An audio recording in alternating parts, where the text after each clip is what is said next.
No, well, I do think that if a being, okay, let me go back to the start. So for me, how do we get started with ethics? We get started with the idea of putting yourself in the position of the others who are affected by your actions. Right? It's a version of the golden rule, but it doesn't specifically come out of the Judeo-Christian tradition. We get it in a lot of other cultures as well. So I think that's part of what it is to think ethically. So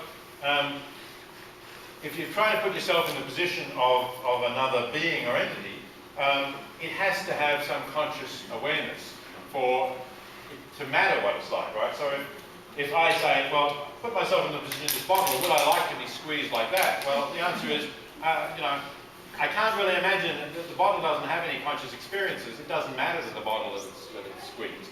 On the other hand, if I were to do that painfully to a mass, it would feel pain. So I could say, well, other things being equal, I shouldn't do that to a mass. Other things being equal, it doesn't matter if I do it to a bottle. So any being that can feel has some moral status, some interest, so that there are certain things that it's wrong to do. That doesn't mean that all beings that can feel have equal moral status. There might be other differences between beings that are important in certain questions, including the wrongness of killing the being, ending its life, might depend on some other capacities as well as just the capacity to feel pain. So that's a rather larger story, which I talk about in some of my other books, in Practical Ethics, for instance, if you want to take a look at that. Okay. Now, I think we're going over here now, so we're filming the blue there. Yes, I grew up on a farm more than 30 years ago. I'm a scientist in agricultural research, and I believe your presentation is not overstated about these factory farms. And the problem is, these things didn't exist 30 years ago, but we've grown a whole generation and a half of people on cheap food. I'm wondering, what is the solution to get away from this? So this is a huge environmental problem, except for, just telling people, oh, don't eat meat or changing your own habits. Look, well, thank you for your endorsement of what I said. But I really don't know what the answer is. I mean, I'm trying to get people to be more aware of it and hoping that people will consume fewer factory farm products. If they do, it will reduce the power of the agribusiness lobby, because they have power because they get so much revenue, and so it's only a tiny bit of it that they have to give to politicians, and they have a lot of clout.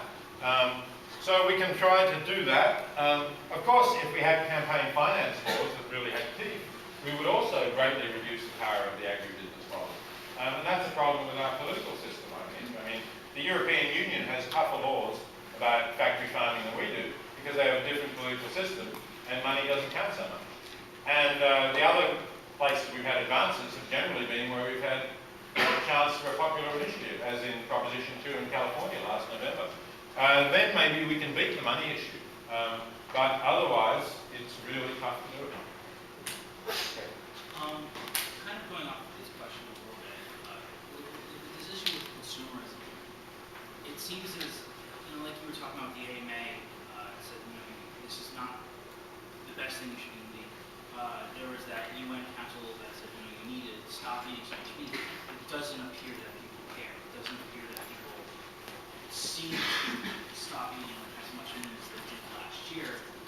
And like you said, you mentioned a few scientists mentioned a 20-year barrier. And once we pass that, all bets are off, and you get into a series of cataclysmic weather changes that, in all likelihood, are going to adversely affect the human population to such a large degree that extinction is a distinct probability.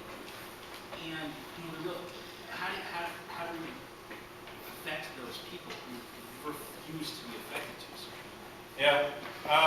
Look, again, it is the same kind of question. We've got to do everything we can to get this message across, to talk to people, to vote for politicians who are sympathetic. I don't have any miracle cure. Okay, there's one person here in the front row that I think I'd overlooked before me trying to ask a question. So this is going to be really the very last question. Cool.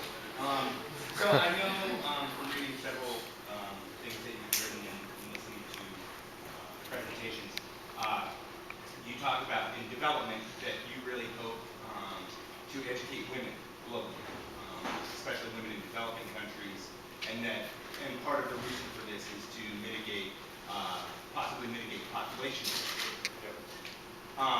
And I think that probably most of us think it's okay. But I want to say that I think there's a really big problem with that. I'm getting nervous now. It should be. Well, and that's because one of the goals in development, as it stands, is to create a consumer. And so when you educate a woman in the kind of way that we think about education, you make her into a more consuming person, and her family becomes a more consuming person, which further drives climate change. And so I wonder if you might have some thoughts on that. Yeah, look, I mean, of course you're right. We can't have a world of 6 or 7 or 8 billion people all living at the level of consumption that we are. So what can we do about that? I mean, I don't think that you could say that because of that we shouldn't try to help people get a decent standard of living, we should leave them in extreme poverty.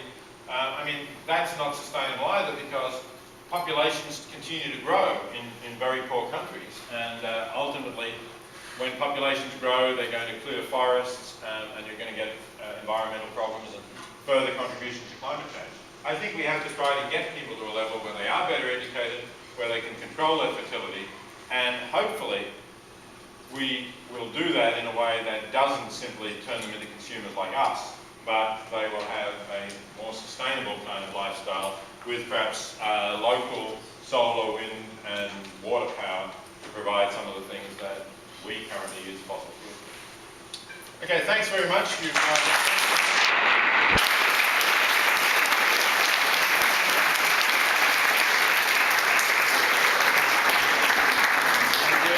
And there is a bit of literature here about vegetarian diets.